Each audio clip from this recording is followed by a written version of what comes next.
Tem tempo para pergunta? Eu tenho tempo para pergunta? Tem tempo para pergunta? Tem tempo para pergunta? Eu tenho tempo para pergunta? Tem Tempo para Pergunta, o podcast oficial do TDC.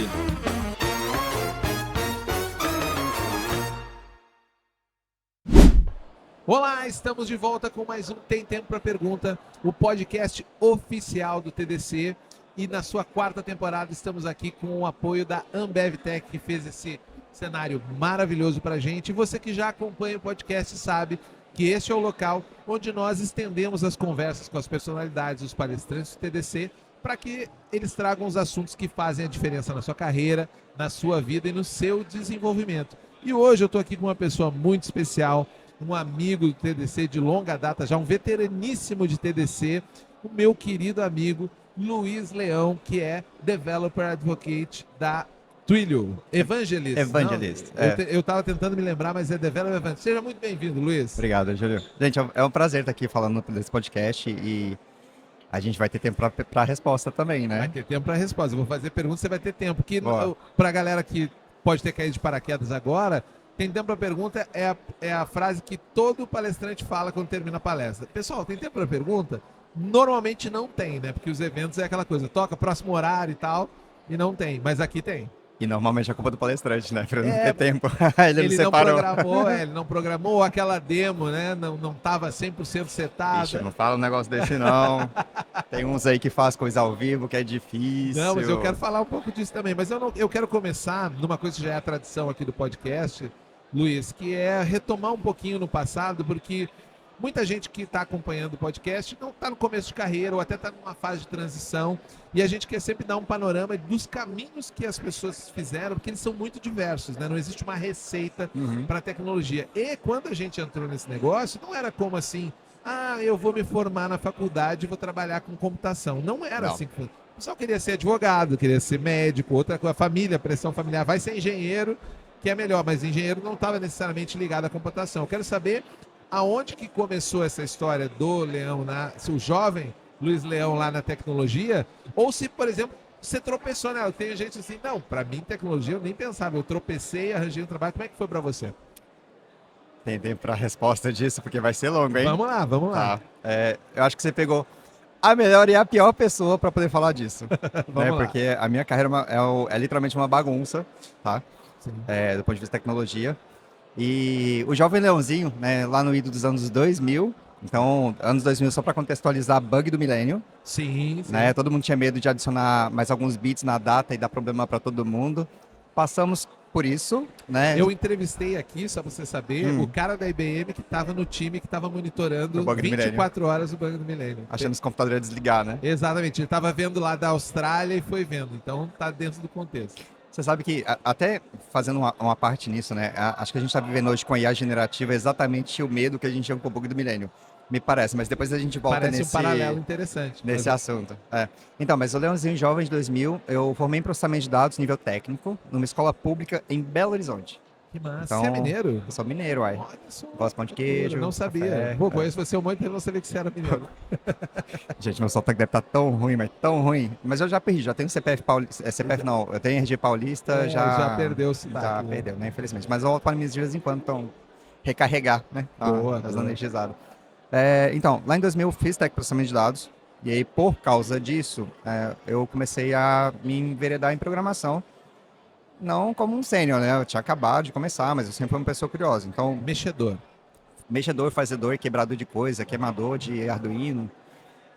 E nesse processo eu comecei a ver hardwares, né? Eu comecei a ver Arduino, por exemplo, foi 2003 ou 2007, que foi quando eu estava nesse provedor de internet, que eu trabalhei lá 2 vezes em épocas diferentes, né? Quem nunca? E esse ponto de carreira, assim, a minha virada mesmo foi quando eu vim para São Paulo em 2011. Então, de 2000 até 2011, eu era uma pessoa, um jovem leão que estava completamente perdido o que estava fazendo. O que tinha aparecido, você ia fazendo. E assim, eu nunca imaginava que hoje eu estava numa multinacional, como evangelista, como único evangelista para a América Latina inteira. Quantos anos você tinha ali nessa, 2011 mais ou menos? Nossa, você vai fazer essa conta matemática? Tá. Então, hoje eu tenho 42 anos, já está em 24. Então, 42 mais 24, 18. 18 anos. 18. Né? E você vê, você ficou 10 anos ali, dos 18 até os 25, 7 por aí, que você ficou perdido. E eu acho que tem muito disso, jovem, né? Ele se forma, termina às vezes o técnico, ou até a faculdade, consegue entrar rápido e ali com 22, 23 está formado, ele não faz a menor ideia do que fazer e entra em desespero. E você vê, pode ser que as coisas podem mudar. E acho que isso é uma coisa interessante, porque assim, nessa época eu fiz técnico de processamento de dados, não é curso superior. E uma coisa para mim que me ajudou não que me ajudou, mas eu sempre tive a vontade, o desejo de fazer computação ou fazer um curso superior. Só que eu era uma pessoa, né, que morava na periferia, que a renda familiar era a minha renda, a renda da minha mãe, para mais 4 pessoas. Então, tipo, nunca foi um processo fácil. Eu comecei até a fazer computação lá em BH numa escola privada, né, numa universidade privada. E com isso, o que aconteceu foi, eles me davam bolsa e em algum momento a bolsa parou de aparecer. Parou de ter bolsa, parou de ter. Aí eu larguei, tipo, não conseguia pagar. Depois eu tentei reopção para um outro curso, eu tentei gestão de TI. Mas eu já era uma pessoa que estava no mercado. Então, assim, eu via um material da universidade e falava, cara, eu tô fazendo isso por quê? Eu entendo que é necessário. Tipo, eu queria fazer mesmo. Mas como não tinha grana, eu falei assim, vou priorizar, vou tentar fazer as outras coisas aqui. Vou pra prática. E aí, por sorte, uma das coisas que, o fato de eu ter gostado de Arduino, de Open Hardware, de ficar fazendo Tractana, eu comecei a me enveredar na área de tecnologia, mas dentro de publicidade. Isso que fez uma viradinha de chave, porque quando eu comecei a entender que o que eu estava fazendo, por mais pitoresco, para não dizer o nome gambiarra, porque quem mexe com publicidade faz hardware, faz um monte de gambiarra. Não tem jeito, tem que funcionar na hora. Faz acontecer. Você tem que se virar. E aí as pessoas começaram a perceber que, e eu também comecei a perceber que o que eu podia fazer, podia dar visibilidade para marca, para outras coisas. E eu olhava a tecnologia de jeito criativo, assim, como ferramenta para um outro fim, não ela para ela mesma, né? Sim.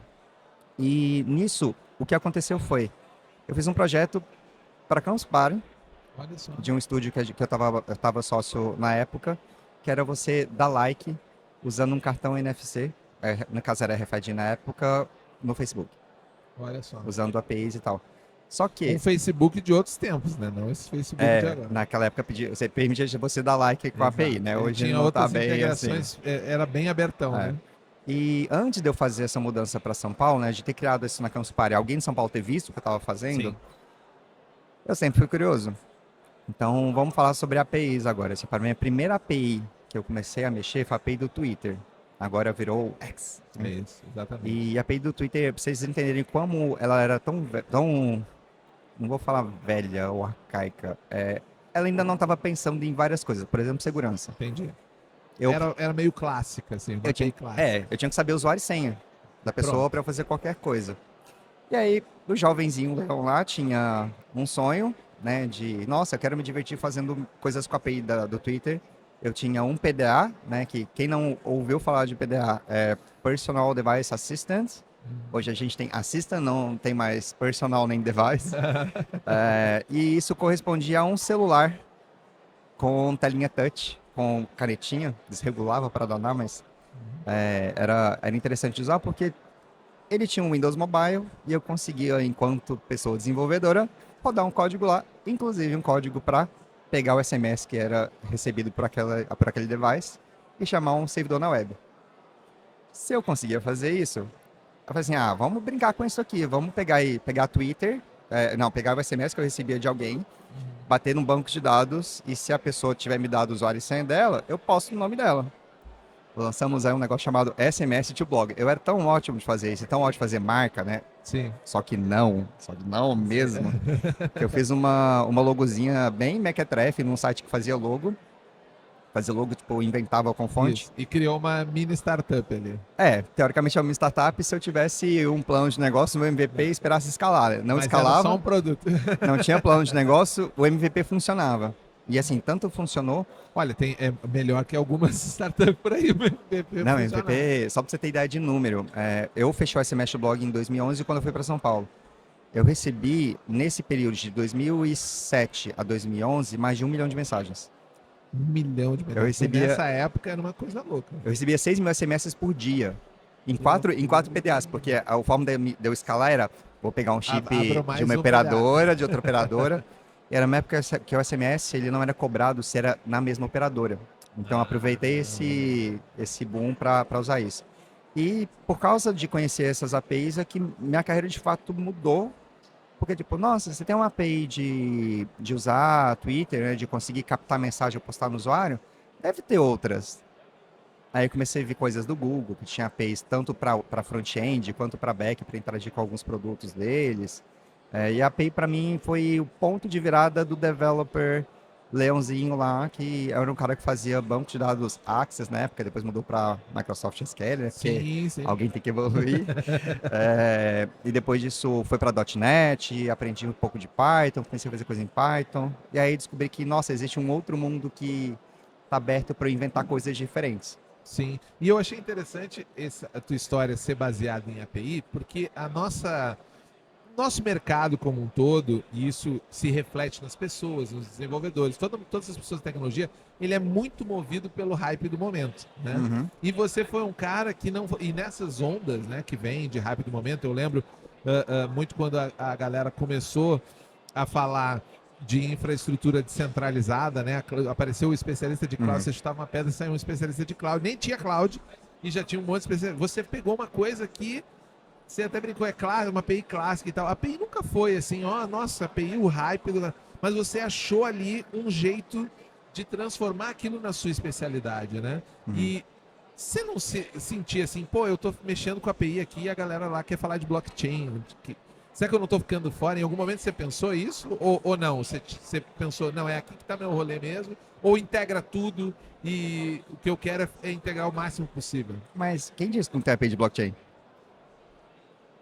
Acho que talvez essa seja a grande discussão, assim, porque a API, para mim, ela é um meio de eu conectar coisas, né? Quer dizer, é a forma do meu código, da minha máquina, conectar com outra coisa que eu não sei como é que funciona, ou eu não tenho uma capacidade burocrática de fazer aquilo rodar, ou... Telefonia era isso. Naquela época, eu fiz com PDA, eu tentei bater em operadora. Para ver se eles queriam fazer um negócio gente, com você. Eu tenho um produto que recebeu 1 milhão de mensagens, tem 6 mil SMS por dia, me ajuda. A operadora, me dá 2 milhões. Não tem, eu sou um dev. Né? E para mim mudou muito descobrir que existe, por exemplo, uma API de telefonia, existe uma API de SMS, eu consigo consumir isso sem precisar passar por aquela burocracia, você tem que bater na porta de alguém para a pessoa, ai, por favorzinho.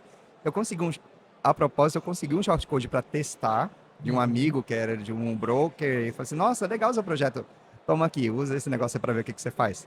E a gente fez. E eu comecei o Leãozinho a inventar mais coisas, né? Eu postava no Twitter, fazia check-in no Foursquare, se alguém usa o Swarm ainda hoje. Foursquare, olha só. Mandava recadinho no telão pra galera do evento. Era um festival de música de uma operadora, não vou falar o nome, mas que aí depois paga o royalty. A gente começou a inventar vários produtinhos que estavam usando SMS. É o canal certo para usar? Não sei, mas é divertido. Sim. E tá disponível, tem uma API para usar. Né? E eu acho que na época era uma prova de conceito, né? Você colocava muito antes da... Porque hoje todo mundo tem um aplicativo e talvez até o aplicativo já esteja saindo de moda, né? O aplicativo nativo, né? Mas todo mundo queria um meio de transformar aquele processo em uma interação com várias camadas, na camada digital. O SMS eu acho que foi o primeiro passo, né, desse processo. Foi. Não, o Twitter surgiu por causa do SMS. Ele tinha 140 caracteres, não era à toa. Né? Sim, porque era o limite que as operadoras liberavam para comunicação. Na verdade, o limite é 160. Mas ele contava que era 140 de texto, mais até 20 com o nome do usuário. Tanto que você não podia fazer o nome de usuário com mais de 20 caracteres, porque não ia funcionar para SMS. Ele não ia bater naquele SMS. Tinha vantagem ainda que na gringa SMS nunca foi cobrado, eu acho, né? Tem uma coisa assim. Provavelmente não. Para os Estados Unidos hoje é o grande mercado para SMS, tanto que o que eu vejo de percepção, né, trabalhando para a Twilio hoje, é que os Estados Unidos eles estão tentando migrar do SMS para o RCS, né, porque é um meio que está na mesma linha do SMS, porém ele tem multimídia, que antigamente era SMS e MMS, né? Sim. E hoje os Estados Unidos usa só SMS, eu não vejo gente mandando MMS, assim, não tem muita demanda, eu não vejo volta e meia no Brasil recebo da operadora imagem via SMS, né? SMS não, Imagem via mesmo? mensagem, já recebi. Então Eu você até recebe MMS. Isso, até te mostro depois, Eu quero ver. se você quiser. Já recebi, tipo, uma promoção que é uma mas ele entra pelo mensageria ali onde vem as suas mensagens Tá. SMS. Mas qual que é o seu telefone? É da maçã ou é do robozinho? O meu é do robozinho, Então. é do Android. Do Android, provavelmente você está recebendo RCS já. Olha só, nem sabia. É. Eu só vi que entrava pelo mesmo app de mensageria. Porque a ideia é ser transparente, né? Então hoje a grande concorrência que está acontecendo é que os dois players, né, os principais players de mobile hoje, eles estão tentando dominar a parte de mensageria, porque é onde os usuários se conectam, né? Exato. E são as camadas, digamos assim, que a galera fala que é onde existe a verdadeira comunicação assíncrona, né? Sim. Que é aquela que não monitorada, que tem até capacidade de criptografia ponta a ponta, é um pouco mais e o usuário já confia nela. É. Tanto é que SMS, só uma coisa, SMS não tem criptografia, tá? Isso é... Não, eu digo nas outras mensagens, né? Porque, sim, nas outras sim. Porque a galera aplica golpe, é mais fácil alguém aplicar um golpe no WhatsApp porque ele acredita que é mais difícil você achar aquela pessoa. É que a depois. tecnologia de SMS não mudou. Ela se mantém a Ela mesma. se mantém a mesma. Então, o que a gente preocupava com SMS naquela época era a questão de comunicação da célula da torre com o device, né, com o dispositivo.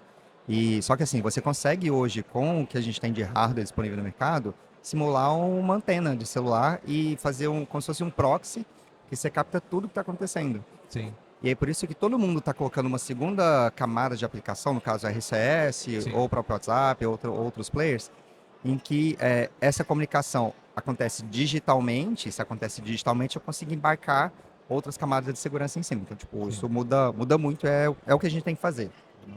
Não tem escapatória. Para poder garantir que aquele ambiente é realmente seguro. Sim. Né? E aí você falou, inclusive, né, que você está no mercado de API, e eu lembro que em 2018 eu fui num Apix e tinha uma palestra de um gringo lá e ele mostrava um quadro que tinha dados do Gartner, tinha dados de uma série de empresas e ele mostrava assim, a empresa do passado e a empresa do futuro. E a empresa do futuro, ela terminava nos processos dela de governança, segurança, interesse social e ela terminava com empresas open, baseadas em APIs. Então, eu queria saber a tua visão do mercado de APIs, como começou lá, né? Que você falou, eu com uma senha, um nome e uma senha, eu já resolvi o meu negócio. E como que tá hoje? Como que foi essa evolução desse mercado de quando você começou, que você deve ter pegado vários processos para hoje? É interessante a gente ver esse ponto, porque a gente está falando do quadrante mágico do Gartner, né? Sim. Onde onde todo mundo deseja estar, né? Porque tudo ali já está olhando não só do ponto de vista de governança, mas de segurança, de garantir a autenticidade do usuário, entre outras coisas. Você vê que a evolução das ferramentas, a gente começou a entender que a gente precisava preocupar, por exemplo, com segurança de autenticação, por exemplo, numa época em que a internet não era tão, não dava acesso a tanta gente, né? Então, Sim. como a internet foi O número escalando, de usuários era menor, então. o impacto era menor. se o impacto era menor, a preocupação com a segurança também era menor. Mas isso aconteceu, assim, a troca, por exemplo, da autenticação, que a gente fala em texto plano, para a autenticação com serviços como o OAuth, né, o Open Authentication, ela aconteceu no Twitter, por exemplo, acho que entre 2007, acho que 2008, 2009 já tive que implementar. Sim. Porque virou um padrão você ter aplicações que autenticam, né? Hoje é comum ou você usa a autenticação do Google, ou da Microsoft, ou da Apple, ou do Facebook, ou do Twitter. Sim. E às vezes do GitHub também, né? Sim, para fazer um single sign-on, assim, por exemplo. É, Tudo que eu tenho, por exemplo, basicamente, quase tudo que eu posso não ter que fazer um cadastro e aparece um negocinho do Google, eu clico ali.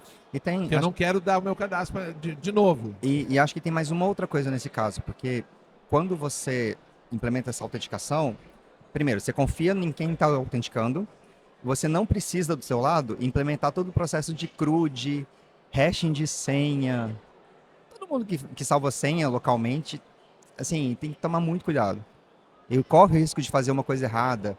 Aí você tem, hoje, por exemplo, antigamente, lá o Leãozinho de 2000, como provedor, a gente tinha um processo de salvar as senhas usando o Salt, que é um processo de gerar um hash MD5, mas antes de hashar, a gente joga um caractere, uma expressão extra a mais ali de um jeito Para dar uma embaralhada. que só a gente sabe para não correr o risco do hash ser replicado. Né? Porque é tipo a senha do usuário, mas alguma coisa sua que ninguém sabe. Só que se alguém descobre essa coisa sua que ninguém sabe, Porque tá bom. ela vai sempre ser um padrão. né? Então eu só preciso descobrir o padrão. Eu descobri Exatamente. tudo. Eu abri só a caixinha. Então dá para quebrar. E aí o que aconteceu foi, a gente traz para provedores que a gente sabe que eles têm uma preocupação com segurança de autenticação, que eles querem, obviamente, que a base deles seja a mais fidedigna e a mais individualizada possível, e eu confio neles para autenticar para mim. O que, no processo de autenticação, reduz a fricção do usuário também, porque se o usuário já tem cadastro lá, já está Exato. logado, ele não vai passar por todo um processo do meu lado. A não ser que meu processo seja mais complexo. Eu pedir CPF, eu pedir alguma outra coisa que eu não tenho. Falta dados daquela base que você quer capturar. É. Né? E há pouco tempo, se a gente for pensar em termos não só de história, mas eu acho até de processo de tecnologia, tudo é muito recente, né? Se a gente pensar que o iPhone ainda não fez 20 aninhos, né? Ele ainda é ele ainda tá quase chegando na maioridade, né? E pensar todas as transformações que a gente teve no mercado por conta da App Store, né? De como que isso se tornou um negócio. Esse processo de... Peraí, a gente está juntando muito dados das pessoas, né? Isso está começando a ficar perigoso, né? Uhum. Tá muito fácil. Aonde que esses dados estão? Quem está gerenciando? Por onde passa o Por dado. onde passa o dado? E eu vejo que lá fora a coisa foi muito mais forte e rápida do que aqui dentro. Porque tinha aqui no Brasil, tem a coisa, a gente herdou, a gente copiou um pouco da GDPR e criou a LGPD. Fez-se muito barulho que ia ser, vai ser o cão chupando manga. A galera vai chegar, a sua empresa vai fechar. Não foi bem E assim. parece que ficou uma coisa meio a brasileira, né? Que tá, mas não tá, quem fiscaliza. Você acha que hoje isso trouxe uma maturidade maior para o nosso mercado aqui? Ou quem está trabalhando bem com isso é porque está já seguindo o global, porque tem aspiração global? Ou continua tudo e vamos ver no que vai dar? Como que você está vendo essa questão da segurança da informação pro usuário, né? Do cadastro dele? Eu vou fazer uma de Dev Senior e falar, depende. Bora, essa Depende, essa é a resposta básica. Eu vejo que tem empresas que têm essa aspiração global e aí, no caso, elas acabam seguindo a de fora. Mas também eu acho que a gente não está ainda... Está muito mais a responsabilidade da gente, enquanto usuário, correr atrás de... Se viu que o dado vazou de alguma forma, que aquele dado é específico de uma empresa, o próprio usuário lá e correr atrás de denunciar e tomar uma iniciativa. Eu faço uma coisa que eu acho muito legal, que é para entender vazamento dos meus dados, eu uso um e-mail para cada lugar que eu me inscrevo. Eu tenho um domínio, e não vou falar qual é esse domínio, senão a pessoa vai começar a mandar mensagem. E aí eu tenho todos os e-mails que eu escrever nesse domínio vão para o meu e-mail principal, que está numa outra conta. Ele já é um alias automático. Então, vou cadastrar nessa mailing list aqui. Eu coloco o nome do lugar que eu mandei, @o meu domínio. Entendeu? Por exemplo, você vai ter o tempo, tem tempo para pergunta, @ o seu domínio, que é para você interagir com o meu podcast, por exemplo. E aí, se por acaso alguém mandar mensagem por esse item que não corresponde ao lugar que eu cadastrei, eu falo assim, acho que vazou lá, né? E eu inclusive, consigo bloquear. Então, tipo, se eu vejo que vazou, já... Mas isso você é um usuário avançadíssimo. Esse é o Leão fazendo, né? Olhando para a segurança dele. Leãozinho. Mas você é um usuário avançadíssimo. Isso a gente, eu acho até... Eu digo avançadíssimo, que eu acho que tem dev que não pensa dessa forma. E é difícil, assim, você tem que comprar um domínio, você tem que pagar todo ano, você tem que configurar o wildcard dele. Por exemplo, eu fui me interessar por ter um cofre de senhas que não era senha local. Eu tenho um cofre de senhas hoje digital. Tá. Na minha cabeça veio um cofre assim que não, um cofre digital de senhas, que é uma coisa para eu parar de ter, né? E que ele monitora o mercado, ele me ativa.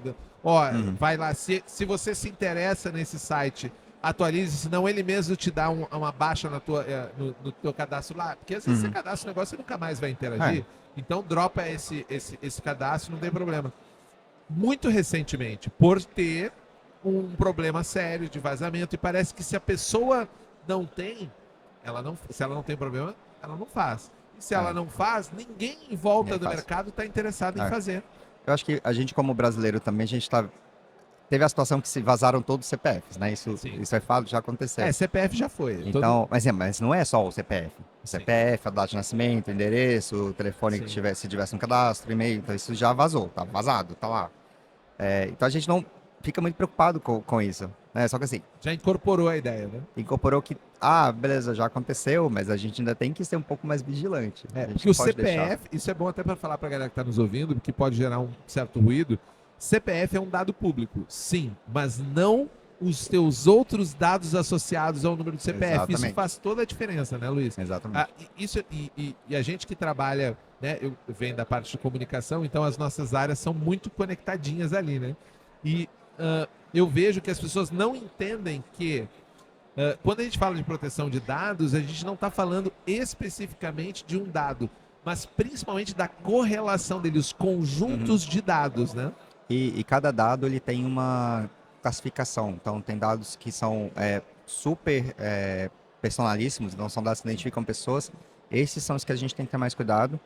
Tem dados mais genéricos que, dependendo pela demografia, você pode anonimizar a pessoa. Então, tipo, é tudo bem utilizar e armazenar isso de uma forma mais simples. A gente tem que sempre estar olhando para o porquê que eu estou pedindo aquilo. E o que eu vi, por exemplo, da GDPR lá fora, inclusive um caso de uma empresa, não foi na minha, mas sistema de acesso, por exemplo. Hoje aqui no Brasil, você vai em São Paulo, todo prédio tira foto sua, pede seu CPF, Faz uma foto, faz uma foto para biometria, isso, que já é dado, eu não lembro a classificação, mas tem um que é tipo sensível. Sensível.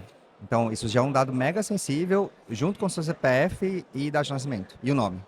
Imagina, Então, já aonde pode guardou ver se isso? você declara imposto de renda e tem restituição, tá? É Isso. possível saber isso lá, inclusive. Olha só. E quando essas empresas fazem isso, a gente achou super normal. Lá com a GDPR, ficou tão pesado que tem empresa que, se algum visitante vai no prédio, não existe mais esse tipo de cadastro exatamente por causa da GDPR.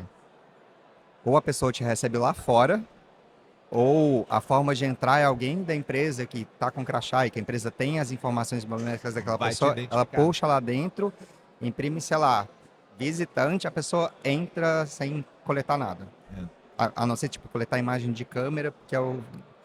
A gente Ainda sabe que aqui no acontece. Brasil a gente tem uma condição muito particular enquanto uma economia de terceiro mundo, né? Que é uma... Eu não gosto muito de usar essa expressão, porque eu acho ela bastante colonialista, né? De se auto-chamar de terceiro mundo, mas é que fica mais claro para o geral entender que se o cara tá preocupado em pagar a janta, ele não está muito preocupado se a biometria dele quer ele quer entrar lá, fazer a entrega dele, garantir o entregador, não sei o que, o cara que é prestador de serviço. Mas lá fora, como eles já têm essas necessidades mais básicas, a galera tem uma preocupação maior, porque eles sabem os riscos disso de longo prazo, né? Lá fora, Europa, tá? Vamos lá. Estados Unidos, não. Estados Unidos até tem um pouco. Estados Unidos, o que eu acho que é muito legal deles é o que eles chamam de HIPAA, que é a legislação que é similar à GDPR, só que voltado para dados de saúde. E aí, por exemplo, se você... inclusive no ambiente de trabalho, é estranho, em função da HIPAA, por exemplo, na minha empresa, eu falar que eu tô com Covid. Assim, você tem o direito de se manter sem... Sigilo da sua sigilo condição de Sim, sim. E isso eu achei muito legal. E a HIPAA, tipo, ela tenta proteger ao máximo o usuário, especialmente, quer dizer, é um país capitalista, você tem empresa de seguro, se a empresa de seguro tem informação de você, já de alguma muda a sua coisa... tábua atuarial lá. Então, assim, essa parte eles estão fazendo, acho que está muito mais avançado lá, embora eu acho que a GDPR também deve incluir coisas de dados de saúde, então meio que deve estar pau a pau. E eu acho que é interessante, por exemplo, a gente no Brasil não tem nada de dado de saúde ainda, e eu acho que em algum momento a gente tem que começar a se preocupar com isso também. A gente dá CPF na farmácia, que em algum momento vai acabar caindo na fabricante do remédio. Exatamente. Então, tipo, E ela vai começar a fazer uma medida de uso, se está na medida de uso, tudo bem. O problema é quando ela sabe que aquela pessoa específica está naquela situação. usa aquele remédio específico. Isso é incrível, porque acabei de me lembrar do negócio que eu vi ontem de manhã. Eu vi um comercial, não era um comercial, é um perfil de Instagram de uma galera que fala sobre novidades da cidade. Não vou dizer a cidade, porque é o nome da cidade e tal, mas é de São Paulo. E eles estavam mostrando... É do estado de São Paulo. É, no estado de São Paulo. Exato, é no estado, não é São Paulo capital, é no estado de São Paulo. Porque o perfil é fácil de achar, mas, sei lá, a galera vai achar com facilidade, que estava fazendo um vídeo mostrando, olha só que incrível, uma nova inovação chegou na nossa cidade, que é um poste que coloca, não sei se você já viu isso, um poste coloca com uma câmera 360 graus e ela está analisando o comportamento conectada com inteligência artificial para ser preditiva para atividades potencialmente criminosas, né? Uhum. E hoje, eu acho que a galera não tem essa dimensão, e eu acho que muito bom. Eu ia dizer te usar, mas não te usar, né? Aproveitar a tua presença aqui para abordar isso no podcast, que é uma coisa antiga, eu nunca tive oportunidade, que a pessoa não tem noção que essa pequena ação que ela faz, de dar o CPF, de fazer essa biometria, no Brasil só não acontece nada porque a gente tem muita dificuldade ainda de integrar esses dados.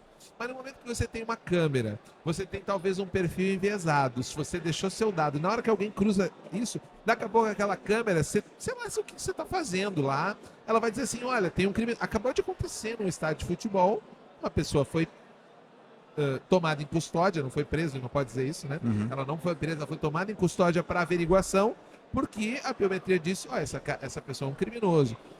Como que você vê, dado esse nosso contexto, de dados, a gente tem dado para tudo quanto é lado, espalhados, não estruturados, mas a inteligência artificial chegando com a força que ela está chegando, como você vê os riscos que a gente está correndo no curto e médio prazo? Com medo.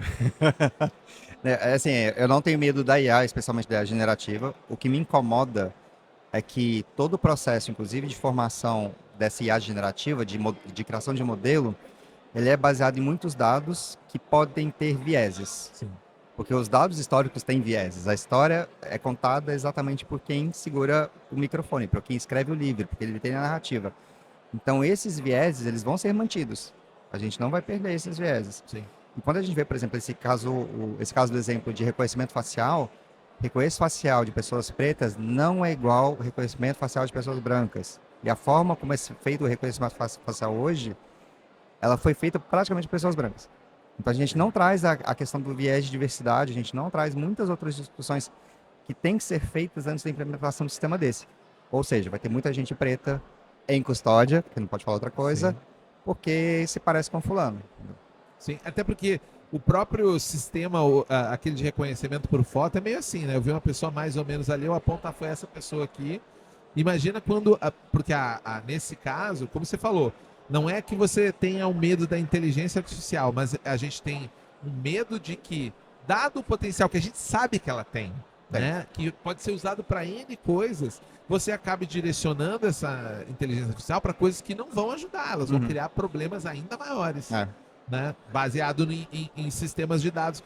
Mas e como que você acha, quanto tempo será que demora, tanto para o bom quanto para o ruim, para a gente começar a pensar em uma integração de dados mais robusta, digamos assim, que esses dados conversem, sei lá, ao invés de eu ter um RG e um CPF, eu tenho só um CPF, porque você pensa assim, para que eu tenho dois números? Não, mas a ideia é unificar já. Esse projeto já está rolando. Beleza, mas no geral, quando as pessoas começarem a integrar, isso é viável, é possível, vai fazer sentido ou você acha que não? Eu acho que está acontecendo. Existe o projeto do ID único, né? Eu não sei se é esse o nome, mas para identificação de pessoas. Único, não é? Não, o CAD único é para serviços sociais. Legal. Então você faz o cadastro em um único lugar, ele corresponde a todos os programas que o governo federal e os outros entes federativos fornecem, né? Então, se você cadastrou, por exemplo, Bolsa Escola, você automaticamente já tem o mesmo cadastro que pode ser aplicado para outros programas, né? Igual, por exemplo, com o que aconteceu com o Rio Grande do Sul, isso foi um dos programas que foi utilizados. Você tem que estar no CAD único para entender a prioridade. Quem tem menos precisa mais rápido, né, também. Então, mas além do CAD único, que é uma coisa mais voltada para o social, eu lembro que existe um projeto de unificar, por exemplo, a identidade. Porque a identidade, antigamente, no Brasil, cada estado geria a própria identidade. A minha identidade começa com MG. Eu chegava aqui em São Paulo. Tinha o prefixo do estado. Então, o que pra mim era horroroso, porque eu chegava aqui em São Paulo e eu falava MG, o pessoal olhava pra mim com cara tipo, não, é o número. Tipo, não, o número é MG. Os developers de São Paulo piravam, porque é só numérico que aceita. Não, gente, tá aqui, ó, olha a foto. É um RG string, válido. É um string, não é um integer. Por favor, bota lá. Você quer que eu lhe ajude aí para poder imputar esse dado? Eu tive recentemente um problema, inclusive, porque um aplicativo de alguém não aceitava o meu nome composto.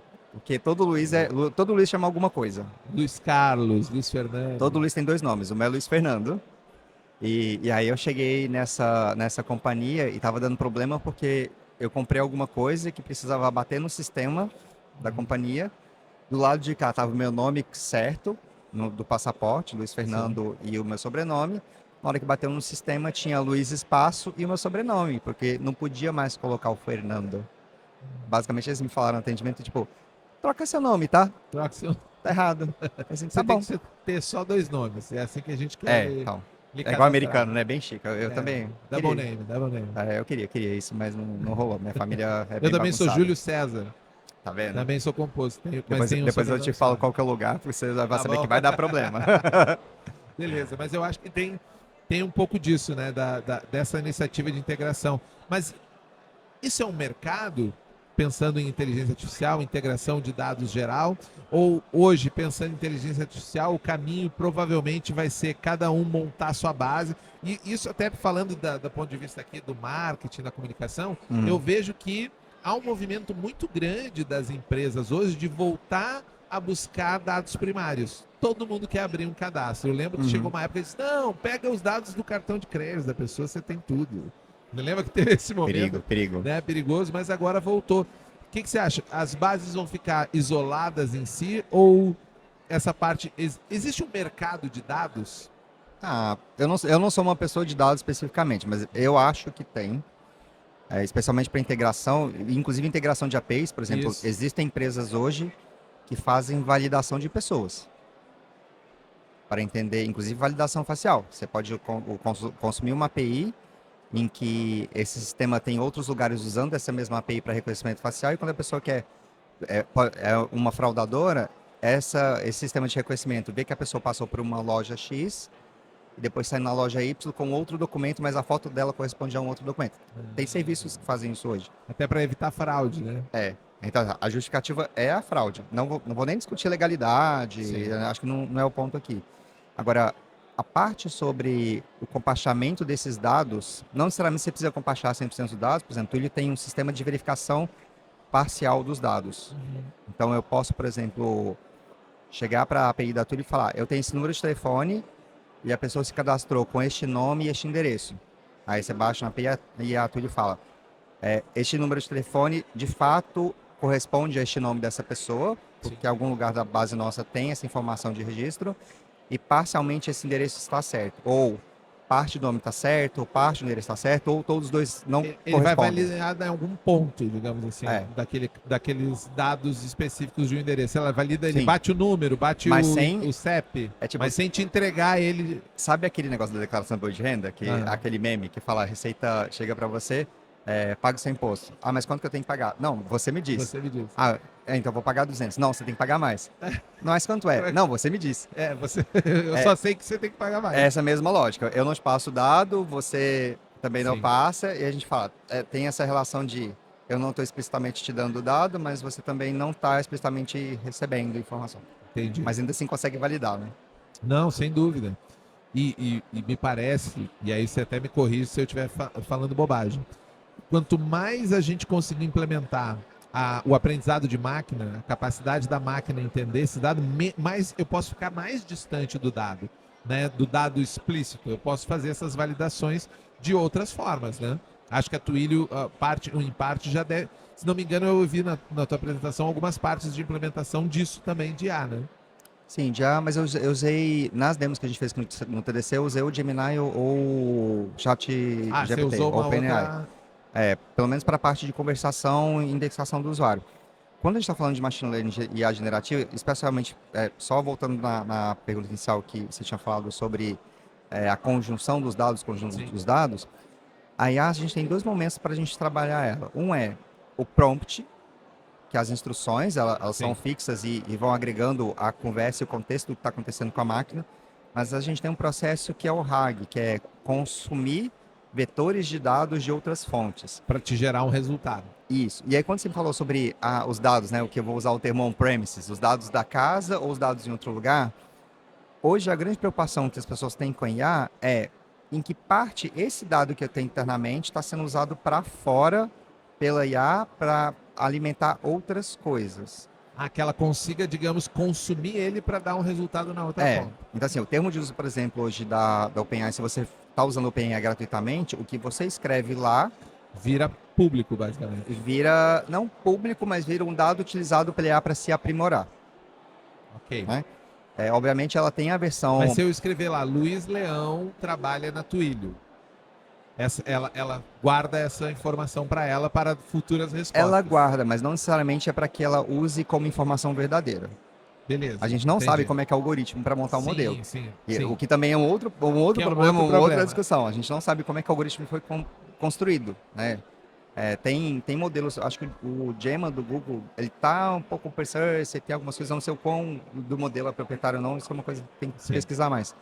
Mas o fato de eu escrever o Luiz Leão é desenvolvedor de Twilio, eu estou alimentando a máquina com algumas informações, por exemplo, de conjunção de palavras, a lógica do português, de verbo. Se eu colocar, por exemplo, o Leão é da Twilio mesmo, que é o nosso jeitinho mineiro de perguntar coisas, em algum momento ela pode pegar esse contexto da forma como eu escrevi e usar para alimentar o próprio modelo para entender, por exemplo, que mineiros usam why. Entendi. E aí, de certa forma, fazer alguma... E assumir que qualquer pessoa que escreveu why é um mineiro. Para fazer uma Exatamente. probabilidade de próxima resposta. Exatamente. Então, assim, são coisas, o que está acontecendo. Quando a gente pega, por exemplo, um dos modelos melhores de transcrição hoje é do Google, por quê? Porque ele tem milhões de vídeos no YouTube. Sim. O que você colocou no YouTube publicamente, ele de alguma forma serviu para melhorar o modelo. Né? Quando você clica no CAPTCHA lá para marcar fotinha de ponte, carro, moto, etc., é o Street View, porque foi uma coleta analógica daquela informação e você só está ou classificando ou avaliando, tipo, dando uma avaliação sobre o projeto, sobre um objeto que ele identificou, e você acaba contribuindo ali. Sim. Ninguém tem CAPTCHA de graça. Você está treinando a máquina para reconhecer aquele padrão, né? Então a gente, de certa forma, está treinando. A minha preocupação que eu tenho hoje com IA, por exemplo, é se o que a gente está fazendo de treinamento, a gente ainda continua enviando vieses. Sim. E ela vai continuar sempre com vieses. Então, em que momento a gente vai ter essa quebra? Sim, eu lembro que o próprio Google tinha um viés facilmente demonstrável, que era procurar bombeiro e bombeira, né? Você ia no Google Imagens, procurar bombeiro, aparecia a foto de um cara vestido de bombeiro, blá, blá, blá. E aí você botar bombeiro, era uma menina fantasiada de bombeira de forma sexy. E aí falei assim, é muito simples validação de como é enviesado. Agora você pega a alimentação desse processo. Porque a IA vai consumir esse processo. Porque se eu escrever a palavra, achar um resultado e validar ele, ou seja, clicar e entrar, ela começa a entender isso de alguma forma. É mais ou menos assim que funciona, né? A questão não é nem o clique em si, mas a forma como a gente coloca viés, por exemplo, viés de gênero sobre uma profissão. Quer dizer que bombeira tem cunho sexual e bombeiro não? Por que não tem uma bombeira que é uma profissional que trabalha extinguindo fogo? Tipo, não faz sentido. Mas é porque a gente alimentou esse buscador, essa engine, com um monte de coisa que hoje a gente vê que, tipo, nossa, por que a gente fez essa... Eu acho que muitos usaram esse exemplo já corrigiram. Hoje, se você escreve bombeira, tem a imagem... Porque começou a ficar muito comum, assim, eu usei em sala de aula, eu vi numa palestra, usei em sala de aula, a galera ficou chocada. Aí, se não me engano, uns 3 meses depois eu tentei usar de novo e já tinham resolvido. Ainda bem, né? Mas, por exemplo, tem que ir lá isolar o caso e dizer, aqui tem um problema. Né? E uma coisa que a galera sempre fala, que o nosso tempo, ele foi rápido, bate-papo assim, né, aberto, vai rapidinho. Uma coisa que falaram aqui, eu queria ver se você concorda, é que os próprios problemas que a IA vai gerar nesse campo, assim, seja de viés ou de fraude, de construção de dados, talvez seja a própria IA que vai nos ajudar a deter ela. Como que você enxerga isso? Você acha que porque a galera fala, não, mas eu posso usar uma inteligência artificial para identificar um vídeo gerado por inteligência artificial. Eu posso para identificar uma fraude, um texto fraudado, uma coisa. Eu posso usar ela como um campo de proteção, usar múltiplos modelos treinados de forma diferente. Como que você enxerga isso nesse processo futuro agora? Eu, pessoalmente, tá? Isso é uma visão minha, não tem nada a ver com a Twilio. Eu acho que a gente não pode botar todos os ovos na mesma cesta. Então, faz sentido você olhar e testar em múltiplas IAs para conseguir entender qual que é o viés que cada uma está dando. De repente, até usar uma terceira para fazer um double check de tipo, beleza, essa daqui está indo mais para o caminho certo ou o caminho que eu acho que tem menos vieses. Sim. Mas, de fato, assim, a própria IA vai ter que se auto-resolver. Por isso que a gente está nesse bug do milênio versão 2024 com IA. voltando pro começo, né? Não sabemos, é o meme do cachorro, não dá pra, tem que ver o que vem por aí, não dá pra saber ainda. Não dá pra saber. Mas eu vejo de uma forma positiva, tá? Tem, inclusive, a primeira palestra que eu fiz no TDC aqui em Floripa dessa vez foi sobre a questão da IA generativa, a gente colocou a voz da Yara. Sim. Me preocupa muito que hoje, né, a gente tá vindo de eleição agora, o que a gente tá vendo da possibilidade de fazer isso, que qualquer pessoa com poucos minutos de vídeo consegue fazer A um custo muito baixo. a um custo muito baixo. Então a gente tem que se preocupar muito, se policiar muito sobre o que a gente vê e ouve. E mais do que sobre o que a gente vê e ouve, que mensagem está sendo passada e por quê. Isso. Se aquelas coisas fazem algum sentido dentro de um É. contexto, né? É, Infelizmente a gente viu nos últimos tempos que isso não interessa muito pro receptor final, né? Ele não talvez a gente tenha que fazer um treinamento humano, já que mudar o que a IA é capaz de fazer não consegue, né? a gente precisa mudar um pouco o nosso. Estou tentando lembrar o termo de mindset, a nossa mentalidade. Mentalidade. De o que a gente vê hoje, por causa da IA, por causa da IA generativa, nem sempre vai corresponder ao que a gente espera. O que pode ser uma coisa legal, porque às vezes as pessoas querem simplesmente, eu não quero saber o que está acontecendo do mundo, eu quero me alienar, e tudo bem, tipo, é o direito teu. Mas se a gente não olha para as pessoas, se a gente não tem esse contato olho a olho hoje, porque eu sei que você não é IA, eu acho. A não ser que a gente esteja no metaverso aqui. Não, mas não, com certeza não. A gente está na Matrix aí, tipo, tenho certeza então que a gente consegue se ver, a gente consegue conversar e ter esse contato. Eu sei que isso aqui é verdade. Agora, se eu ver o vídeo depois, vocês não sabem se esse vídeo foi feito por IA Foi generativa. editado. Não, Ou se editado foi foi. editado. Espero que seja editado, tá, gente?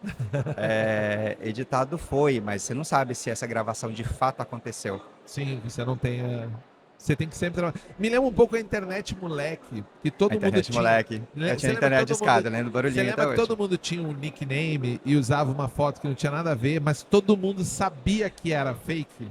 Não era Sim. como hoje, que você vê o nome da pessoa e você presume que tem uma pessoa lá.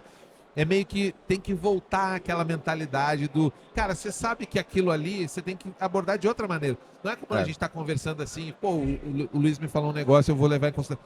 Não leva muito em consideração aquilo ali, porque você não tem como saber se aquilo é uma pessoa real, se aquela imagem foi produzida real. Me parece um back to basics, né? Volta lá pra internet, moleque. Internet é isso aí. Internet, moleque. Gosto do termo internet, moleque.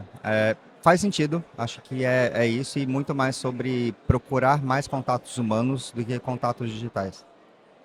A gente precisa, com a IA, assim, eu entendo que a IA generativa ela não deixa de ser machine learning, ela não deixa de ser IA. É igual quando a web a gente inventou uma coisa chamada Ajax, né, para fazer Ajax. Você lembra do Ajax? Não é propaganda de limpeza, tá, gente? É sobre tecnologia, é sobre programação web. O Ajax mudou tudo para o Sim. browser. A Sim. gente existe a web hoje com o WebSocket, da forma como tem, porque alguém resolveu inventar que se eu fizer uma chamada separada do que o renderizo da página, a coisa fica legal. Então, se tem o Ajax hoje, né, se o Ajax mudou isso da forma como mudou, a generativa vai fazer a mesma coisa. Sim. E mais importante do que a IA generativa substituir a gente, é que ela tem que andar lado a lado e que o fato que a generativa vai resolver coisas que a gente usa hoje de forma cotidiana de um jeito tão fácil que a gente vai ter mais tempo para conectar com outras pessoas. Esse Não, precisa ser o objetivo. se esse não é o objetivo, a gente está fazendo errado. Não faz sentido para mim eu ter um assistente que me ajuda a resolver os problemas que qualquer pessoa podia fazer, se eu não estou olhando para pegar meu tempo extra e fazer alguma coisa legal. Nem que seja para o mundo, nem que seja para mim mesmo, nem que seja para uma pessoa próxima minha, ou conectar com outras pessoas. E se a gente não deixar a conexão como prioridade nesse processo, eu não sei se a pessoa que eu estou conectando do outro lado da tela é uma pessoa. Verdade. E acho que esse é o ponto, assim. Não, acho incrível. Nesse tom, eu acho que a gente pode se encaminhar. Antes de terminar o nosso podcast, a gente tem uma tradição, mais uma tradição aqui já, Opa! que é o seguinte: todo desenvolvedor, pessoal da tecnologia, tá sempre para lá e para cá de mochila. Você estava com a sua para lá e para cá hoje de manhã, que eu vi. E eu sempre peço para quem vem no podcast deixar alguma coisa que você carrega na sua mochila para nossa audiência. Mas pode ser a mochila metafórica, se você quiser deixar um livro, uma dica de livro, dica de filme, dica de documentário, ou até uma filosofia. Hoje A gente fez uma gravação aqui que a pessoa deixou, não sei se esse vídeo aconteceu antes ou depois, a pessoa disse, eu quero deixar paciência, que eu carrego na minha mochila. Eu falei, ótimo, vou botar Nossa, na minha. essa pessoa carrega paciência na mochila? É, Não consigo fazer isso. Não, eu quero levar na minha também, assim, eu vou aproveitar e levar na minha. Mas o que você deixa pra nossa galera que você carrega Pra na sua mochila? mochila? Tá. Não, tá na minha mochila virtual, tá na minha mochila digital, ó. Isso, Tá na minha mochila digital. Tem um livro que assim, mudou a minha percepção sobre as coisas, sobre produtos, sobre a forma como a gente enxerga as evoluções, a forma como a gente enxerga as tecnologias. Ele chama The Inversion Factor. Eu posso procurar aqui o nome do autor, porque eu não lembro o nome do autor, só lembro o nome do livro. Não, mas não tem problema, pode. É. A gente acha e bota o link na descrição. Depois do vídeo. procura. O The Inversion Factor, esse cara, eu vi ele numa palestra que aconteceu lá em São Paulo também. Ele teve lá, e aí depois que eu ouvi falar dele, eu comprei o livro. E assim, esse livro é apaixonante porque ele fala da evolução do homem. Uhum. E aí tem desde do mito da caverna, Uhum. então de você ter medo da Platão. própria sombra. E uma das coisas que ele trouxe como a principal evolução do mundo, o mundo evoluiu de fato quando inventaram não só a luz elétrica, mas uma coisa chamada elevador. Elevador. E ele conta do elevador porque quando a gente tem uma coisa que suspende coisas para uma altura que pode ser qualquer uma, o céu deixa de ser o limite. Sim. E o fato do céu deixar de ser limite, tudo depois disso foi possível. Sim. O elevador é o veículo mais seguro que o ser humano foi capaz de produzir. É o que menos Mas gera dá problema também, mas... Não, gera, mas estatisticamente vamos falar, o avião é o veículo mais seguro, é o elevador, porque ninguém considera o elevador um veículo, ele é um veículo. Se move gente é veículo, né? É só que Isso. move verticalmente. Avião também, mas... Exatamente. E aí ele começa a falar do elevador, mas depois ele começa a dar casos de outras coisas e a forma como a gente enxerga a construção de produto e o porquê. E o livro é muito mais sobre a gente entender como que a gente constrói coisa nova e como a gente faz os porquês certos. Isso para mim mudou, assim, tipo, eu vi, nossa, internet das coisas. O que a gente vê de internet das coisas hoje não é ainda o que a gente espera de internet das coisas. O que a gente vê de IA generativa hoje não é ainda o que a gente vai ver no futuro, porque a gente não está discutindo alguns porquês da gente estar fazendo isso. Incrível. Como é o nome de novo? The Inversion Factor. Inversion Factor. Ah. Bacana. Tá da mochilinha direto para vocês. Fantástico. Luiz, prazerzão te receber aqui. Muito obrigado por disponibilizar esse tempo, que eu sei que é corrido no TDC aqui. O Luiz está sempre tenso aqui, tô em olhando. volta. E pra gente fechar, eu queria que você deixasse como que a galera se conecta, se a galera quiser saber mais sobre você, sobre a Twitch, sobre seus demos. Tem muita coisa legal. Se quem não sabe, o Luiz tem cada coisa incrível, assim, implementada, em produção, bacana. Conta pra galera como que eles podem se conectar com você. @Luiz Leão, né? Leãozinho, rei da selva, só lembrar disso. E como eu sou uma pessoa mais antiga, né? Eu sempre criei os nicknames primeiro de todo mundo, né? Então, desculpe outros Luiz Leões. Mas você tem o Luiz Leão em todas Eu as tenho redes. praticamente todo, é o mesmo em todas as redes. LinkedIn profissionalmente é o meu principal. Se você quer ver coisinhas de gato, drinks e coquetéis, que é meu outro hobby, coquetelaria, é o Instagram. Se quiser ver código, é Luiz Leão também no GitHub. No Git. E algumas outras redes também deve estar como Luiz Leão. Tem muita coisa lá. no Git. Dá para divertir. GitHub tem.